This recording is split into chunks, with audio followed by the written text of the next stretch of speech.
two niggas spoiling movies. Yeah. Brandon Collins, that's me, and Justin Brown for your movie needs. Medium popcorn. Woo! You haven't seen it, well, we're gonna spoil it. Spoil it in your face. That's your warning. So if you get pissed, it's all your fault. Woo-hoo. Woo-hoo.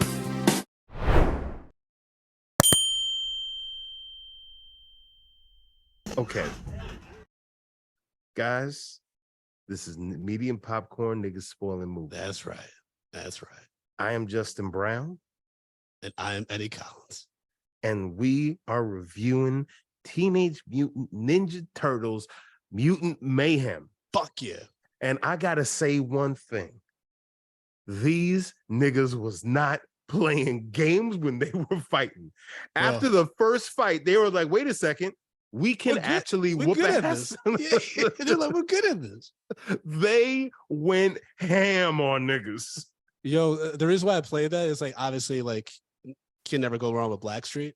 But the fact that they did it when they're taking down like these fucking drug organizations, these criminal organizations, and like you get the montage of the different groups, and like it was just they did some things in this movie that I never imagined. Like, I wouldn't have thought this as a huge Turtles fan. I would have never thought to do a story like this. Yeah. And when they did that, and then they did it, they were fighting against No Diggity. I was like, yo. And then they had the 360 camera when they're like shifting to different like backgrounds, and I was like, man, I love this movie. I couldn't wait for you to see it, especially when you said you were going to take Jackson. I was like, I can't wait to hear your review, because so you know, the cool thing about it is like so I took Jackson to go watch this film with me, and this was the first time he saw a movie in the movie theaters. But the crazy thing is like the first movie that I saw in the movie theaters was the 1990s Teenage Mutant Ninja Turtles movie. So like, wow, it really is full circle. Wow, yeah, so 100% full circle. And so like so like the morning of, I'm just like, hey Jackson, you want to go to the movies today? He's just like, maybe another day, maybe Saturday, whatever. I'm just like, this motherfucker. I'm just like, no, Jackson, we're gonna have watch a moment, man. Yeah. I'm like, hey, we're gonna go see Ninja Turtles. He's like, no, I don't want to watch Ninja Turtles. I want to watch Trash Truck. I'm like, Jackson, no. The Ninja Turtles movies, you've been seeing the commercials for it. And he's just like, I don't know, maybe another day. And I'm just like, Jackson, look. So I showed him the trailer for it, and he's like, oh, that looks cool. And yet then he got really excited about it, and I'm like, oh, so you want to go see this today? He's like, I mean, if you want to. I'm just like, why won't this kid give me anything? But then I said to him, it's like, so Jackson is like, I actually, when I was a kid, the first movie that I ever saw was Teenage Mutant Ninja Turtles. Is like, so, and that was my first time going to see a movie in the movie theater. Yeah. And your first movie is going to be Teenage Mutant Ninja Turtles as well. And like, he looked at me and his eyes were wide. And it's almost like seeing him process the fact that's like, wait a second, this thing has been around for that long to when my dad was a kid, and is now here when I'm a kid. And it's like, and that was the thing that it seemed like he connected with, which is weird because, Jack is only 4 years old. Yeah. It's like, oh, so this is important to you as much as it would be cool for me. And then like when we go to the movie theaters, like, we picked him up from daycare, a little earlier. Actually, I had Paula pick him up, and I left work, maybe like, like 20 minutes early to get to the movie theater. Yeah. And we're just like, waiting, because it's like one of those old school, like they have the awning out, and like the doors open only like 20 minutes before. I'm like, hey Jackson, you want to go get pizza before the movie? He's like, no, I want to eat popcorn. So then we walk in, it's like the whole experience. He's experienced this whole thing for the first time. And like, just to see how excited he was. And like, there was not many people in the theater. Okay. It was me and just, a mom with their son, probably maybe 6 or something like that. And so like, we had pretty much this entire theater to ourselves. And like, both of the kids are kind of like, there are points you're like, oh, that's really cool, and kind of talking, during the movie. But like, it just felt like such a special experience to have, for a young kid. And like, that's it's really experiencing the Turtles for the first time. And then after that, the next day we were going to a birthday party. And like, so we were in Target, buying a quick gift or whatever. And he saw the Ninja Turtles booth and he was just like, and his favorite character is Leonardo. He's a Leonardo kid. And I was like, yeah, that's the best, that's favorite character is Raphael. And it's like, which is also Jackson's middle name. And he's just like, I want a Leonardo. So he like picked up, Leonardo character, and now he's sleeping with it every night. So it's like that whole aspect of it is just really fucking cool for me. Yeah, man. I mean, I thought about it for a few days after I saw it, and I was like, that's the best Turtles movie. Yeah. That's the best because I got a little emotional, and like y'all can call me soft or whatever the fuck, but I never thought about how lonely it must be for these these turtles. You know what I mean? And like the first 10 minutes is about them like being sad and lonely, and like they're teenagers, and like we want to be amongst the people. Like they are supposed to go for a grocery run to get Go-Gurt. And like, you get like immediately you get their personalities, and they sound like kids, which is great. Yeah. Like, and then they sneak to go see a movie in a park, and they're showing Ferris Bueller, and they're like, oh yeah, when you're a teenager, you could just like steal like what are the things that you go on the parades? Oh, a party or a float. Yeah, float or whatever. Yeah. And it's just like, it was just funny, like seeing them watch that. And then, you also see them like they're looking at like people in relationships, and like people like young kids having fun, and they're like, oh, like we can't. And then they're going back home, and they're like, they're really just like looking like they're just down over the fact is just like, that's a world. Well, it's also because Master Splinter, he tried to take him into the real world, and they had a traumatic experience. So he's just like, hey, they're trying to kill you out there. Yeah, like they'll kill you. They're not going to understand you. They'll try to milk you, which is hilarious. And it we does have nipples. Yeah, like what are you talking about?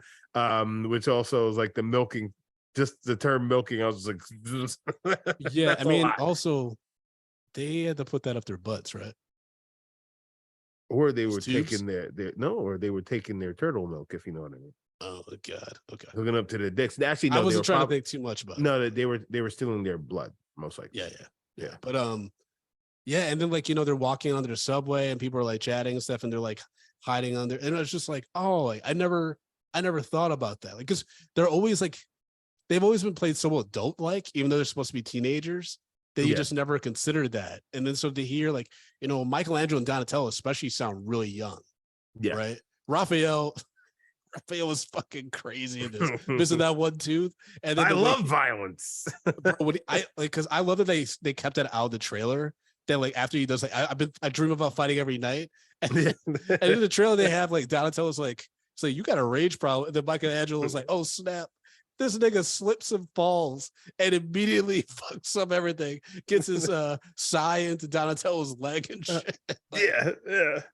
But then they're able to like fight this bike gang, all because they stole April O'Neil's motorbike. And Leonardo's like, we gotta help the beautiful young woman. Yeah, because Leonardo's got a hard on. Yeah, that was fun. And then Master Splinter is played by Jackie Chan. Wow. This nigga, and I was like, why does he look like the dude from Big Lebowski? And apparently that was actually the inspiration for the character, which is hilarious. Hilarious. And I love like he gave the backstory and stuff like that. And he's like, and like I got like, we got this ooze, and then I became your father, even though I was like this lonely street rat that no one liked. I was like 20-something years old, and then all of a sudden I aged immediately. Yeah. And he's like, if you think about it, it all makes perfect sense. Like, and it was just like cute, like seeing like, them like take to him as a father figure and stuff. And then he like sees those YouTube videos, and like he gets a hold of like a DVD to learn karate. But also it was cute seeing how they all like, so in theory, they all know how to use each other's weapons, which I think could be cool to come into play in the sequel. Yeah. Because they all train with different weapons. Like they all train with like the same weapons, and then they started getting individual weapons. Well, so I mean, if the turtles they can use all the weapons, but it's just like this is like their favorite one. Exactly. I mean, but if you're a martial artist, you should be able to use all the different things. Yeah, it just seemed like because like when they're younger, when they're training, I think it was Donatello that broke Michelangelo's stick in half, and then he started swinging them like the nunchucks. Yeah. And I was like, oh, okay, like that's cute. If that's how they discover, like, oh, this is my skill set. Yeah. As like a fighter. Well, because also the skill set is gonna have to match. So Raphael, because he's a big guy, he's a brawler, and he could get in close. That's why he has the size. Yeah, I mean, when he goes into that furniture store, he just charges niggas. Like he doesn't even fight really. He just but the crazy thing is though, if you like, that's a direct from like fucking Turtles in Time, because they used to do that shoulder in the game. Yeah, like that whole fight scene was like all homages to the video games. I loved it. Like the way he just filmed like the pan shot. I was like, this is just like the game. Yeah. Like that was just, it was just dope. Like there's so many cool things about this, and like the little nuances that they put in that, you know, if you're a fan of the Turtles, that you're gonna get, and it's just gonna be it's extra exciting for you. Yeah, I think they did a really good job like bridging the gap between the different generations of fans of this. Like I think they did a really good job appealing to us with like the 90s throwback music, the Easter eggs to the old movies and stuff like that in the video games. And then after seeing the new cartoon on Netflix, I'm like, okay, so they have some of that sensibility in this too. So it's like, and I think also the young actors, because I guess they recorded all together.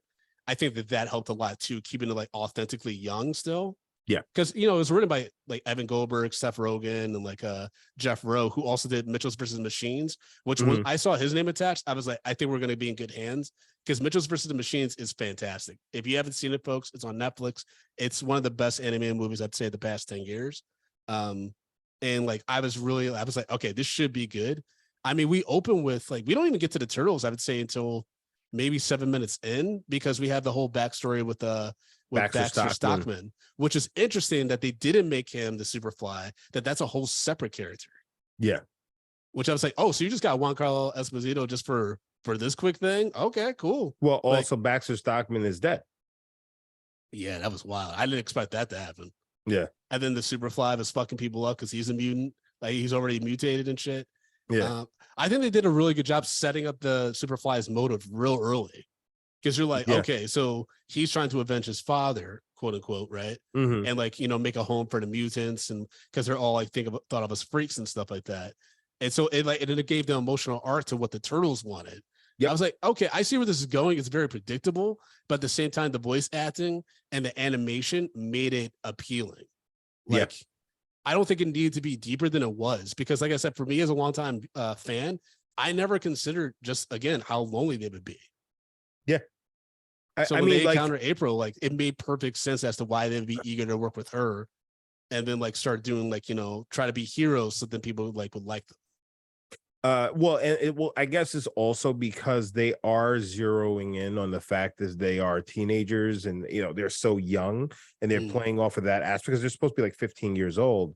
If that's the case, I thought that it was perfect, but at the same time, this is something that has been touched on in like even the original Teenage Mutant Ninja Turtles series, because there was a point where they got this serum that would turn them human for a certain amount of time. Okay. And Michelangelo is like keeps on using it and he starts like hanging out with humans and whatnot, because he's seriously, because of the loneliness aspect. He wants to be a part of something, about a part of the human world. But it just so happens that like this serum was actually created by Shredder in them as a way to, get rid of, because if you use it too many times, you will actually turn into a human. Got it. So, but then like, it's like, oh, and they were trying to get him into a gang or some shit like that. And it was like, oh, but he had in the human Michelangelo had to fight some guy, and then he basically turns into a turtle and beats the shit out of this guy, but nobody sees it because he's back and singing. Then he hits himself with the music, or he drinks whatever serum again. And he goes back to being a mutant. Yeah, so it's like it is a homage to the original series as well. It's wild that I actually remember that episode. Yeah, it's wild. 30 years, 40 years later, almost. One thing too is like I'm a longtime Leonardo fan, right? I love Leonardo. He's always been my favorite turtle. But this is the first time when I was like, I actually kind of like them all equally.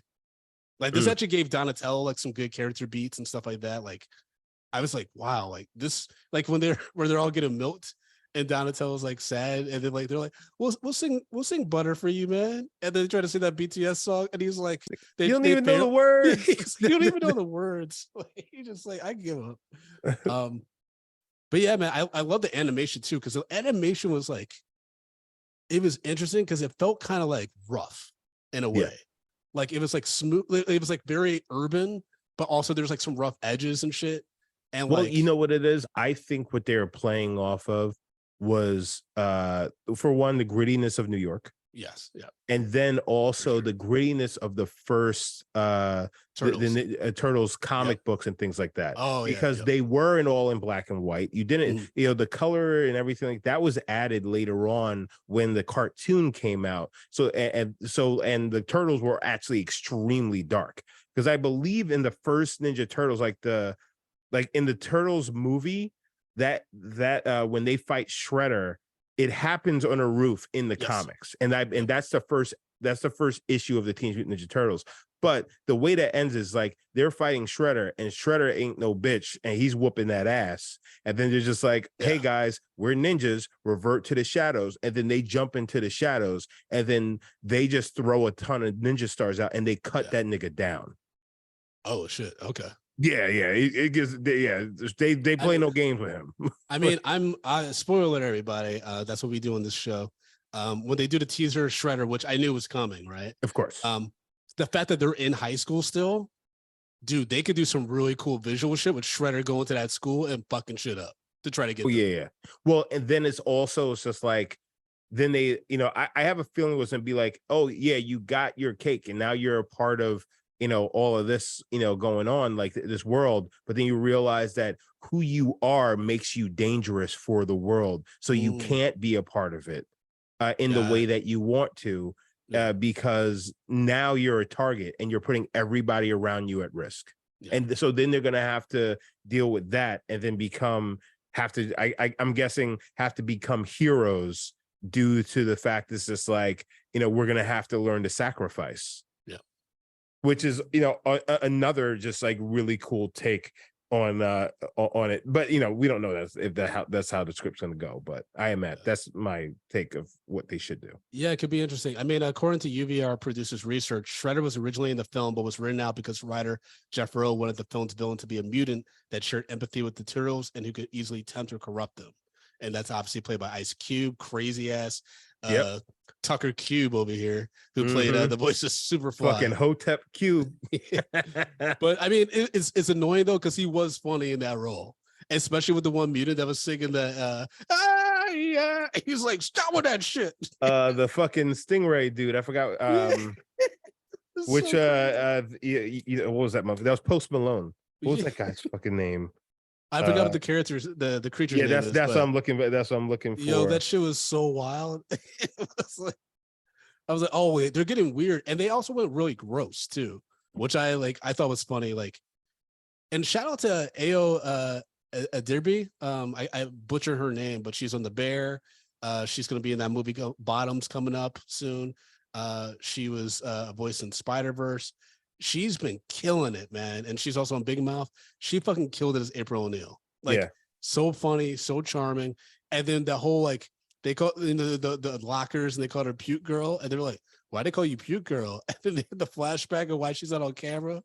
Hilarious. You know, and then they played that Feel the rain on your skin. I was like, yo.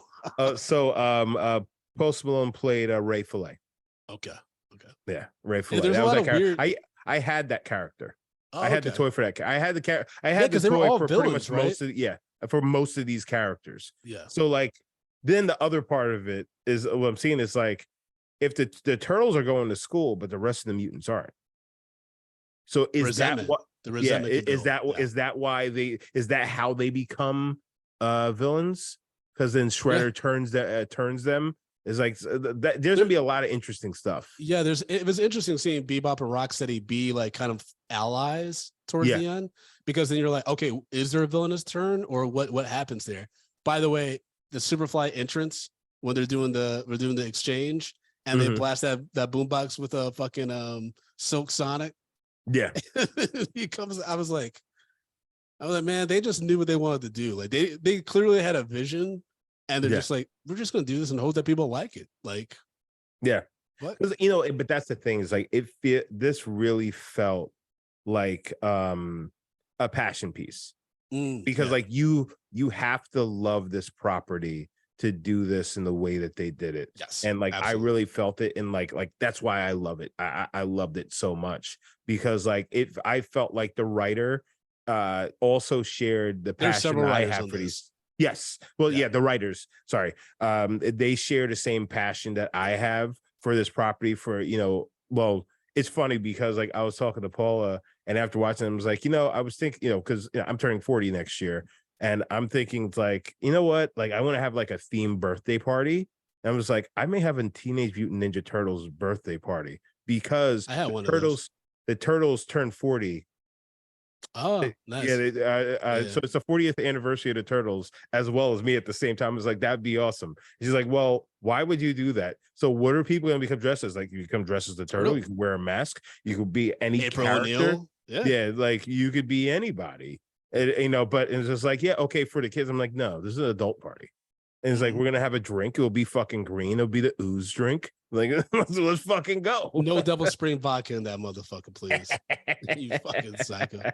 But yeah, I mean, yeah, you're right. This was a labor of love in this movie. Like, between the animation, the writing, the voice acting, like I was smiling ear to ear this whole movie. Like, even with like the crazy guy who worked for the technology company who got scratched up by Superfly at the beginning. Yeah. And then he's like trying to hunt them down and stuff like that. Like that whole, like, that was a good villain that, like, we haven't fully wrapped that up yet.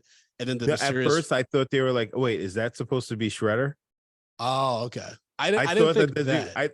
I didn't at first. I was like, wait, is that supposed to be Shredder? I'm just like, no, it can't be. Because then once we saw him later on, like, okay, they're not going that route. Yeah. I mean, there's that mysterious woman, Cynthia Ertram, who, since she is saying we need to get the Shredder, which means that they're hiring Shredder, probably as like some kind of like mercenary. That means I wouldn't be surprised if her boss is Krang. Because Krang has always like been the big bad, even when like Shredder's involved. And so I can see like that being a thing. Or but like also, the person who is Krang, and I don't know how they would do Krang in this world, right? Yeah, it could be a human that then becomes mutated. It could be an alien force. Like they can play around with it or whatever. But yeah, so like with all the different series, I've seen a lot of different depictions of what Krang is, and whatnot. But like I like the one where basically Krang is its own thing, and like I think it would be cool that Krang is part of TCRI and whatnot, and Shredder is someone that they hired out who becomes a overall bigger problem that they now have to deal with.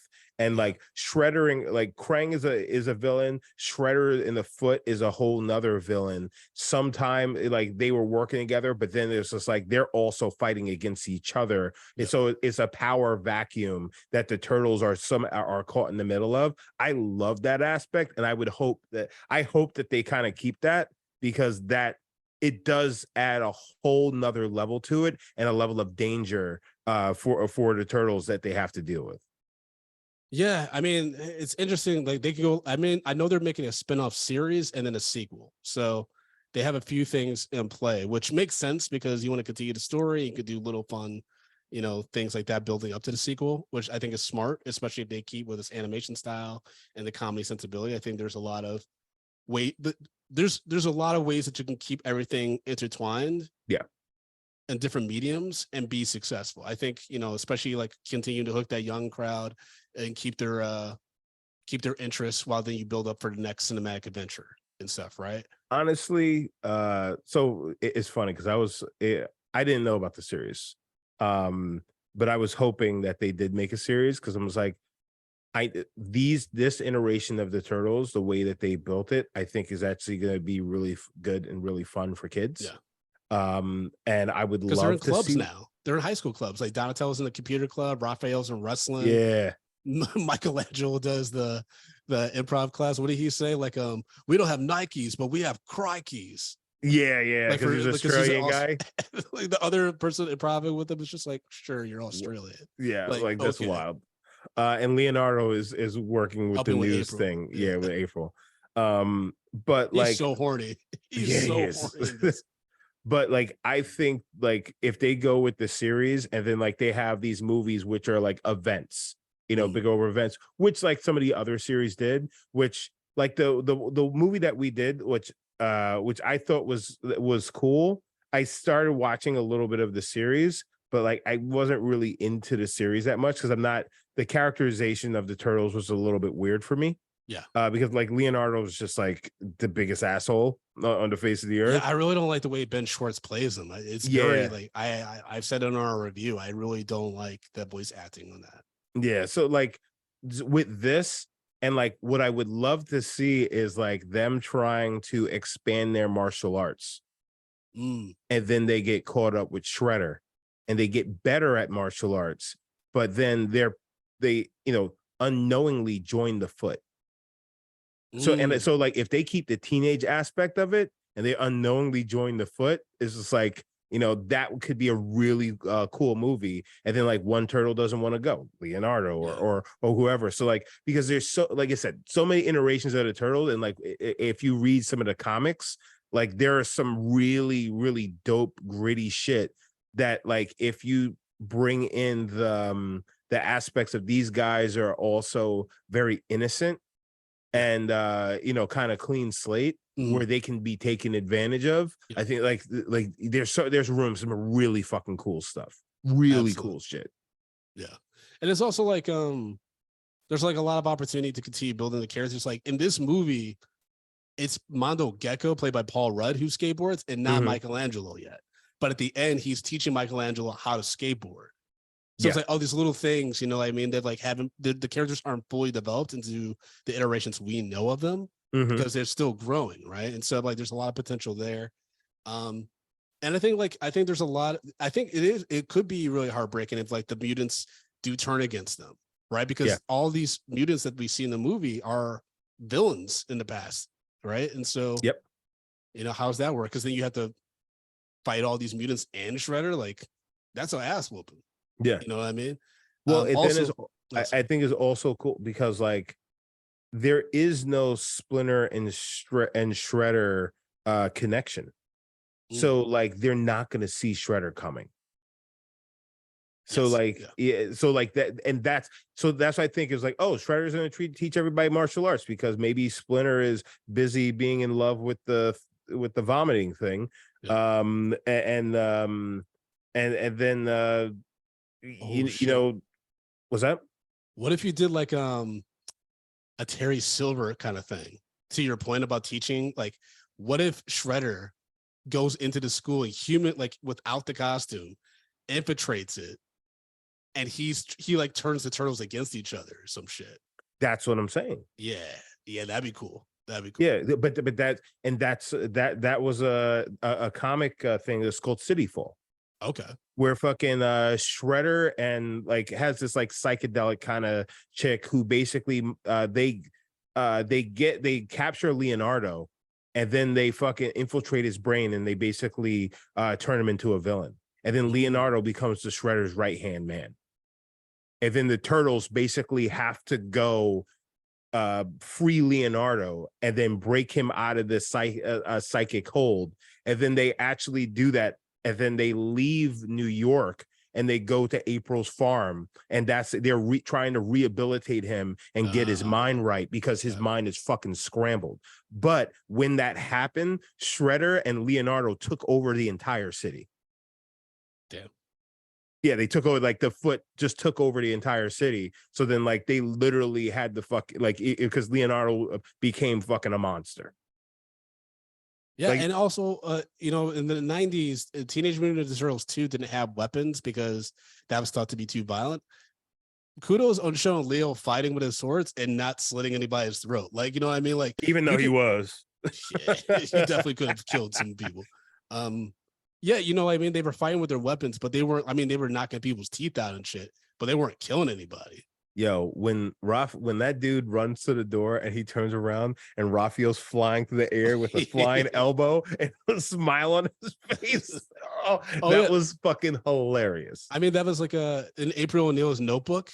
She wrote down, I don't know if you saw it, it's real quick, but it was like, how many people has the red one stabbed? Just like Raphael's fucking crazy. Yeah, I just love, like, because she's still a teenager and she's like, learning the ropes and stuff like that. There's just a lot of wiggle room, especially with it being animated and them actually being teenagers, that you can go in a bunch of different directions now. We talked about this in a previous episode of the podcast that we recorded earlier today about like some of the hate that the April characterization has gotten, given that she's a black woman that is a little chubby and like has some acne and stuff like that. And people online are like, not my April O'Neil. My April O'Neil was hot and redhead and like blah, blah, blah. It's like, nigga, she's a teenager. Like, you being creepy now. Yeah. But also, it's a cartoon character. Yeah. The fuck does it matter? Do you care? What do you care? Yeah, like maybe not every female character in a cartoon needs to be sexualized. Mm-hmm. Maybe we don't necessarily need kids fucking looking at Jessica Rabbit and then they start realizing, oh yeah, tits are for milking, if you know what I mean. like we don't fucking need that. We, like, kids grow up fast enough already. Like, give them an opportunity to be kids for a while. Like, yeah, this isn't the April O'Neil like we grew up in, but we also grew up in a really weird fucking world where, like, everything had undertones of fucking sex and just like wild shit. And it's like, yeah, so yeah, this is for kids, but also for adults to jack off to, in the, like, it's just like, come on. Yeah. I loved when Leonardo was like hyping them up after they got mollywopped by Superfly. I forgot which one of them was like, stop mollywopping me, because Superfly just fucking them up. I mean, because it was like, hey, you guys should hang out with us. You should be part of our crew. And he's like, we're going to kill all the humans and turn them into mutants. And then they're like, what? They're like, okay. And then April's like, you guys are going to stop him, right? Right? And then when they're like, hey, we're maybe going to do something different. And then he, like, Superfly flips on them. Yeah. And then he starts fucking them up. I was like, when Leo was trying to hype him up, like Michelangelo, you're great at improvising, and Donatello, you're so smart, and Raphael, just go loud. And then like Raphael's like, man, you finally sound like a leader. He's like, oh my god. So you ruined it, bro. You're not cool. It's like, and there you're right. You're back. They had like the weapons from like the tech company that like demunizes whatever you shoot it at. And so when Superfly becomes the big monster, because the ooze thing falls into the water after he seemingly drowns, and then they were like, what happens if that gets into the water system and he becomes this big thing? That they posited that New York drowned horses and shit, right? No. When he because I thought he was getting everything from the ocean floor. Oh, no, he goes through the zoo. He goes through the zoo. And like that, and then like everything is just sticking to him. But you also got to realize, because he fell into the Hudson, the East River, it doesn't matter whichever one you fall into. Now he's covered, like a whale thing and shit. Yeah, he's covered in whatever is in you have the mutagen and just like the fucking the water, whatever crazy shit's in there. So like, yeah, he's all over the place. And then he's like, I'm super duper fly. And then because Tati and I were like, when we saw the Alamo Draft House, they played the Missy Elliott music video, Super Duper Fly, and we were like, I wonder what that's going to come into play. And that's what happened. I was like, got it. Gotcha. And they're like, you got to put it into the hole. Yeah, basically the spot on the back of his neck, because now he had a blowhole. Yep. Basically. Yeah, and that's like this movie was kind of gross in parts, especially with like the love interest mutant that Splinter ends up getting with, which I was like, oh, sure, that was so gross. What, the one you can't understand what her words are and stuff? Yeah, I forgot. It was called a scumbug. Yeah, I don't know what was going on with that. It's a mutant cockroach. So I guess it's like the New York City fucking super vermin. Yeah, exactly. And Superfly isn't dead. He's just back into his original fly form. Yeah. So there is a possibility for Superfly to come back as well. Yeah. And I can easily see Superfly getting out, and that's what he gets the mutants back. It's like, y'all just like living down the sewer with these niggas. Like, come on. We can rule the earth. I told you we could be kings. Actually, there's a lot of things they could do.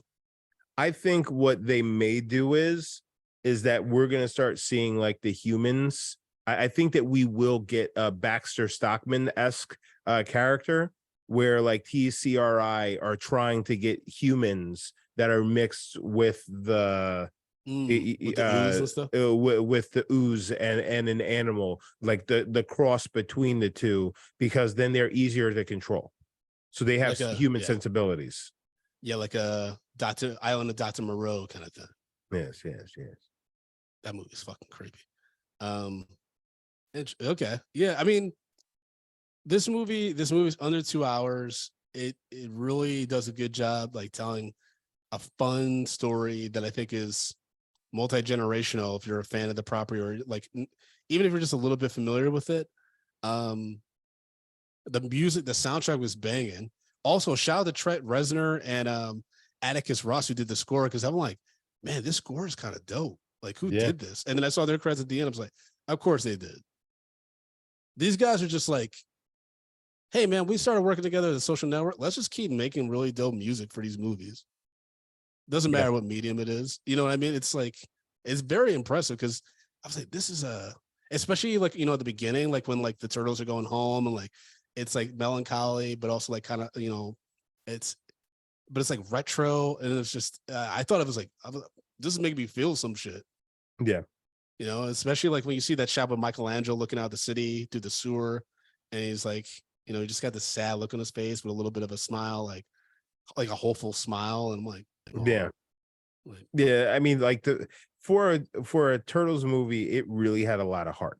Yes. There's a lot of heart in this, which is like, again, which just made it really fun. Yeah, because even when all the humans turn on them and call them monsters and stuff like that, Leo's still like, I think we should still be heroes. You know, like I think we were doing this for wrong reasons. We were trying to be popular, but yeah, I think we should still try to stop this thing. Yeah, because like if not, you know, this thing it will kill everybody. It's like, and it's gonna be our fault. Exactly. Yeah. I did laugh though when the mutant dart hit Superfly's leg and just the one horse comes out. Yeah. He's like, you did all that for a little horsey? I'm like, oh, Ice Cube was just in the studio acting crazy. Yeah. He's like, all right, Seth, I'm done with my sound set. Now I'm gonna do Joe Rogan and Tucker Carlson. I'll be back tomorrow. I'm gonna sit in the car with Tucker Carlson and talk shit. And Joe, you know, at this point, they're probably just like, thank God we got that. We took that guy out of the rotation. So he claims that he got blackballed because he wouldn't take the COVID vaccine, right? Yeah. Which, is that still like a guideline? Was that still a guideline before the strike that you had to be vaccinated? I don't know. Yeah, me neither. I'm like, is that still a thing? I imagine it probably is, but. Well, actually, technically, no, because those guidelines for work, you know, places and everything like that, that's been lifted. So you don't have to be vaxxed anymore. You don't have to, you know, like you don't have to show your vaccination cards. You know, those apps is kind of non-existent now. Yeah. So technically, no. But at the same time, when all of this shit was happening, I believe it still was when he started his shit. Well, yeah. I mean, because he's been doing it for a while. It's just starting to get louder now. Yeah, it's just so weird, like Ice Cube and like his career and where it's been ebbing and flow. It's just so weird. It's very, very odd. Listen, man. You know, listen. Everybody has a different take on the vaccine and whatnot, and like, and I think personally, I think it's okay because I think that people should, you know, be able to express different opinions on things, and it shouldn't be a thing where it's like if somebody has a different opinion, we throw them into the darkness and whatever. But when you become like this loud beacon of just nastiness because of this one thing, it's like, that's what I'm kind of just like, bro, I mean, maybe you need to start checking the energy that you're putting out there right now, because like it turns into something else. And I feel like Ice Cube is kind of kind of turning in that direction with all of it. Well, I mean, no, he's turned into that direction. Well, yeah, he's gone Clarence Thomas on it because I actually listened to this podcast series called Slow Burn where they talked about Clarence Thomas and like his evolution towards like the conservative movement and like how he became, you know, the way he is and stuff. And a lot of it's similar to the blackening, bro, with the Jermaine Fowler character where like people in my community aren't fucking with me. So I gotta go where I'm kind of accepted, or at least where like people seem to give me attention and stuff like that. Yeah. And right now it seems like that's the conservative leaning movement that is like kind of welcoming him with open arms. He's like, all right, cool. Because it was very weird seeing him and Seth Rogen doing press for this before the strike. Cause I'm like, they are diametrically opposed, like in regards to political views at this point. Yeah. But that doesn't mean that you can't like sit next to them and like do your job as like an actor to promote your work and stuff like that. But it just seems like Ice Cube has a lot of bitterness about it. From the clips I saw of Joe Rogan, he is not like he's very much like, I'm going to try to take an axe to everything. Just for I didn't listen to the whole 3-hour thing he did with Joe Rogan just because I was like, this is too much. But it doesn't sound like it very much sounds like he's not over it. Well, no, to me, it kind of comes off as just like, is either he feels like he lost something because of this, which you know is money. Possible. You know, it is possible, or you know, or like, you know, everything just comes off as like, I'm just really fucking angry, and he's just like, you know, fuck all of this shit, and like, it sucks because like, you know, I imagine that there is, because when someone's upset like that, there is a veil of truth and there's a level of truth that there's truth in their feelings and in the pain that, you know, that they're, you know, putting out there because they feel that way for a reason. But I do feel like he's probably hit that point where he's like, okay, I'm completely misguided and I don't give a fuck at this point. You know, balls to the wall. Mm-hmm. And it's like, yeah, it's just, it's tough because, you know, he is, you know, somebody that, you know, as a community we respect, and, you know, we still respect him. But like, he's just, I don't know. There's a point where you don't want to see Ice Cube too angry because remember he says no Vaseline, so just he's got a song on it. Anyways, that was so crazy when he popped in the van. He's like 6 a.m, police at my door. I'm like, what? Like, I know it was in the trailer, but I was just like, that's so random. But yeah, I mean, he was killing humans though. That's like in one of the first scenes when we see like adult Superfly. Yeah, and he kills those humans that he was doing the deal like to get the equipment for his machine. I was like, oh, okay, so this is a real villain. Yeah. It's not some like, he don't play no games. Yeah, he was like, we're gonna kill all the humans.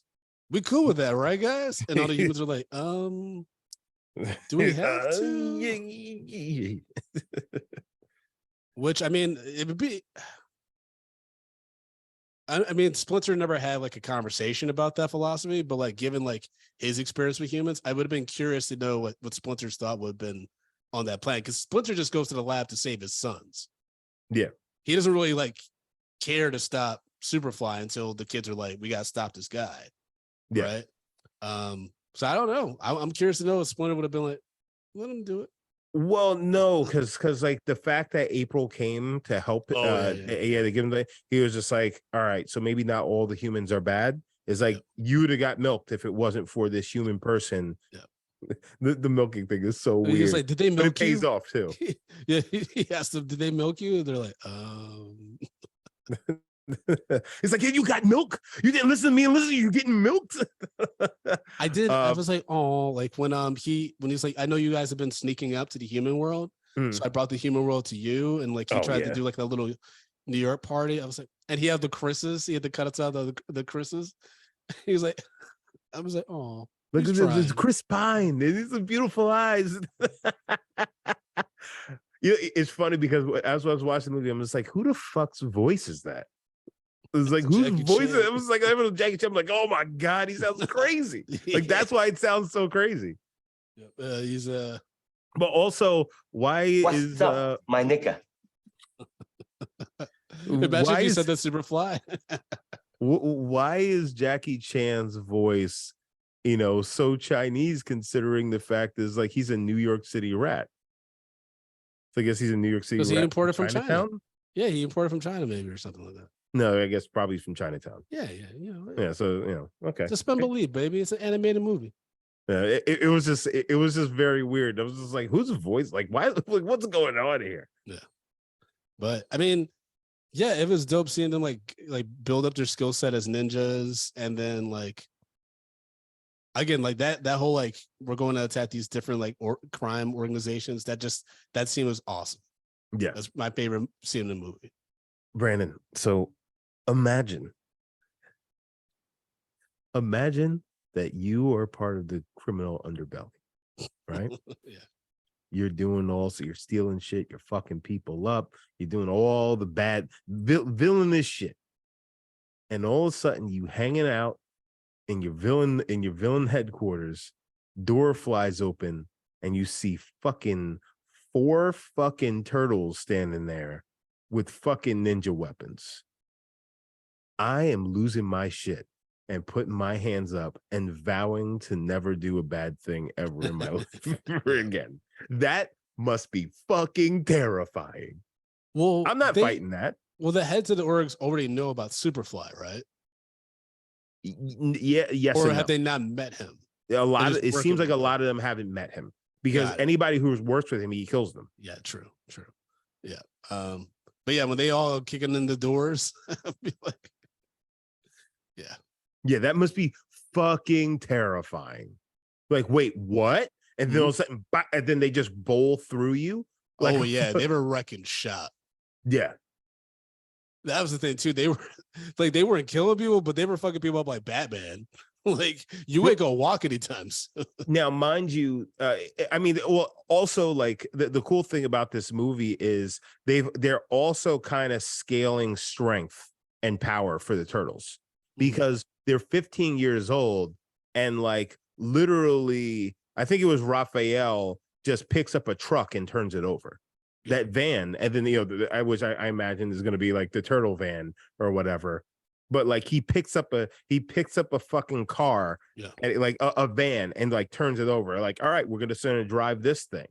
So like it just shows like as they mature, they are going to be fucking strong, and how monstrous they truly are. That's why he power drove the whole gang in the furniture store. Oh yeah, he essentially didn't need the brothers for that to have one mission. Like, he was taking them all out. But I mean, that's the one thing that was a bit confusing about the Michael Bay movies, which was they were so big. Yeah, and bulletproof. But it was just like they were so big and huge. It was like, well, there's no subtlety to how they move. Yeah, you know what I mean? Like, I don't know. It was. I can see Raphael and them growing to be bigger. I'll be curious to see what their adult forms look like, if they change at all. Yeah, I mean, like Raphael has always been the bigger one. He's wider, so he's he's the massive guy. I love how scrawny Michelangelo was. He's like clearly the baby and stuff. But yeah, I mean, like I said, everyone had great moments in this. We did get some Patriot thoughts on Teenage Mutant Ninja Turtles: Mutant Mayhem. The first up is from JC Cuts, who wrote, "The best Turtles movie by miles. Spider-Verse pun unintended, but appropriate. Truly inspiring to see it artistically pushed the limits with its sketchbook look and having the Turtles voiced by actual kids. Wildly funny and genuinely had a lump in my throat at points. Didn't see that coming in this franchise. Easily my favorite April O'Neil, thanks to an incredibly satisfying character arc, origin story, and Ao Aburi's relatable, nervy delivery. All respected partners in Kyrie and Vanilla Ice from my youth, but I'm incredibly jealous of the kids getting an A+ score from Trent and Atticus, and all the Ace 90s Neil drops in the Turtles movie. The No Diggity sequence is transcendent. Just like Batman Begins and Into the Spider-Verse translated decent box office returns into massive second films, I have a feeling that the already greenlit sequel is going to be a mega hit." I agree with that. I think if this is where they started, there's a lot of cool places they go with the second one. Also, shout out to the Go Ninja Go song that played when I think Donatello was going through the car, trying to get away from the biker gang dude. I was like, they got me. I was like, they fucking got me, man. I was like, because you know what I mean? It was like young kids aren't gonna get that, but like me, I'm like, that's my childhood. That's my childhood. You know, what I mean? That's you. I'm getting emotional now thinking about that shit because I remember seeing that theater, like the fucking Vanilla Ice and the dance, and you're just like, as a kid, you're like, this is fun, and then as an adult, you're like, this is fucking crazy. Like, yeah, yeah. Even though I do remember that being until that gangster scene, I think that the Shredder at the dock scene was probably my favorite Turtles fight in a movie. In Secret of the Ooze, remember when he's Super Shredder? Yeah, and they had to fight him, and he's like building up the dock or some shit like that. But you know that was a professional wrestler, Kevin Nash, in that suit. Oh, really? Yeah. Interesting. Okay. Yeah. Other Patriot. Mind you, hold on. Can I just put this down for you?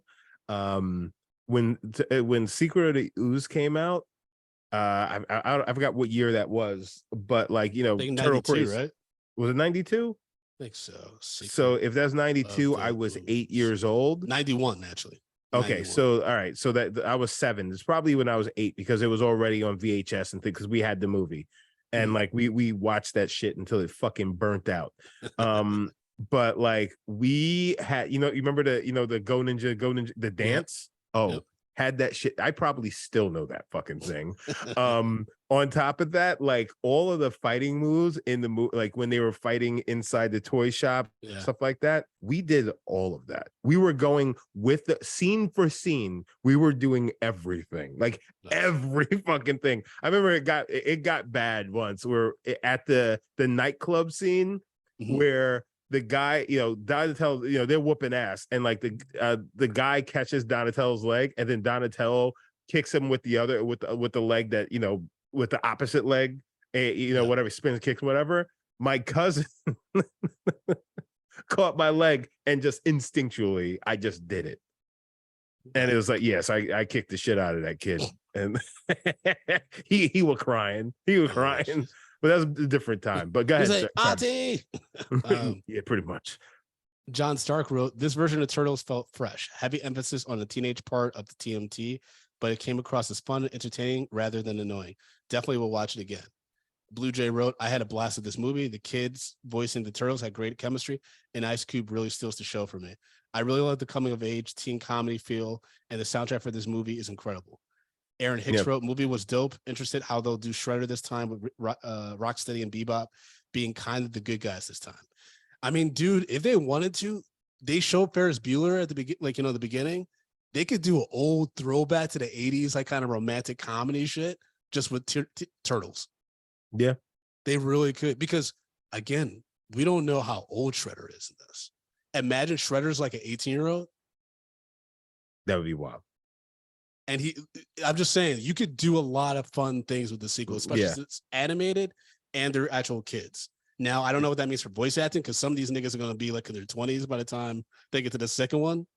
But I mean, Shamik Moore's like mid-20s and he's playing Miles. So like, I don't think that matters, but you do have the squeakiness of like Michelangelo and Donatello. So how do you continue that? Or they could just be going through puberty, whatever. I think Leonardo's already going through here. And Kevin Eastman, the creator of the Turtles, appears as a human who aids Splinter in the climax. So a little cameo in this. Oh, the guy who picks them up off the ground. Yeah. So that's our Patriot thoughts for Teenage Mutant Ninja Turtles. And remember, folks, if you sign up for Patreon at patreon.com/mediapopcorn, you're guaranteed to have your thoughts and reviews of those movies shared on the episode. So, Justin, how can people follow you as well as support the show? Oh, wait, we got to do our ratings. Yeah, I was like, what the fuck? Break down our rating system, baby. Stop calling me baby. So, guys, we rate movies, bags of popcorn, small, medium, large, and the XL40 exceptional. If a film doesn't deserve any popcorn, we throw it into the dog shit pile. We pile piles and piles of dog shit on top of it.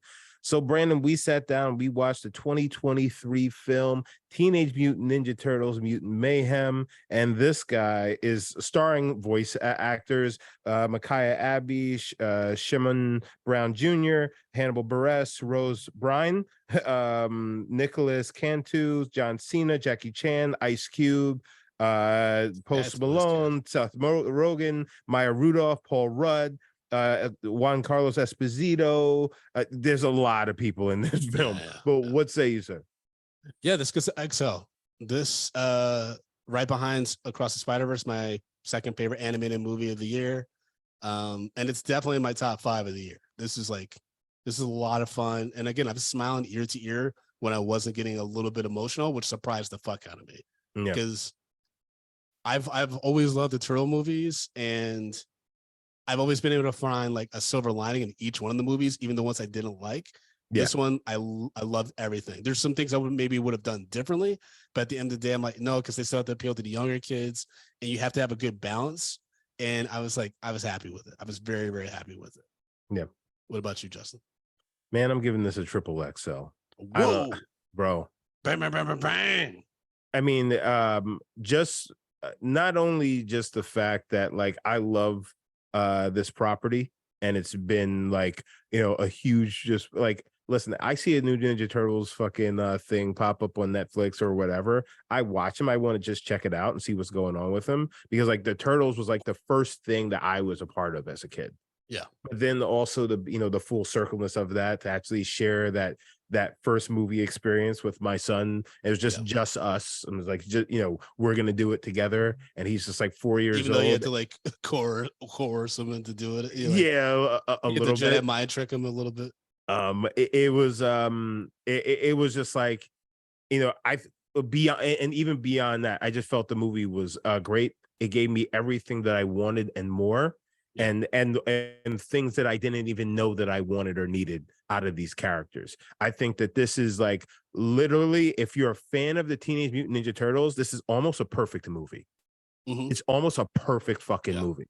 And like this, if I was a little kid back in 1990 when the first movie came out, when I remember seeing, like, I remember watching that in theaters and seeing this Turtles, the real Turtles, huge on the big screen for the first time, and fucking flipping out. Like this, for that kid, I would have that same effect. It would have that same effect on me. But like, this is everything as a fan I could want, and I could want for my son to be able to have for something that I love so much. That's beautiful, man. That's beautiful. And folks, let Justin know that how beautiful that was. Shut up. Right. Well, you folks can follow me at Frodo_Blackens on Threads and Instagram. Check out FrodoBlackens.com for show dates, all that good stuff. You can follow the show at Medium P Podcast on all social media platforms. Be sure to go to youtube.com/Medium Popcorn. Push that subscribe button so you get alert about all future episodes that we got coming up. And leave us a voicemail at 347-508-0978. But Justin, if you want to follow you on the social media platforms as well as support the show financially, what can they do, my brother? Guys, you can follow me at Jay Brown Did It on the socials, but you can follow this show in the best place that we need you to follow it at is on Patreon, patreon.com/medium popcorn. That's we right. have $2, $5, $10, and $15 packages.